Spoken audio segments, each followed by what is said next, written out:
আলুর দম হলো না, এত দেরি হয়ে গেছে। বেগুন ভাজাতেই তুষ্ট। আর ওই মানে দোকানটার নামটা যেন কি ভুলে যায় বারবার করে, ঈশ্বরবন্ধু স্কুলের উল্টো দিকে।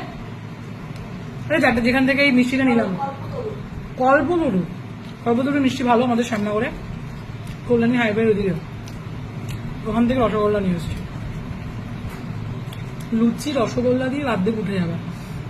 অ্যাকচুয়ালি আজকে লুচি খাওয়ার একটা মেন কারণ হচ্ছে, তো এমনিতে সোমবার শ্রাবণে, তার সাথে সাথে আজকে হচ্ছে কামিকা একাদশী।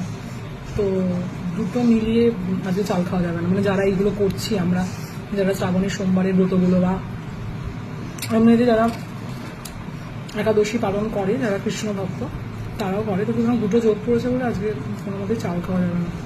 চলো আমি খেয়ে নিই, 4টে অলমোস্ট বাসে চললো।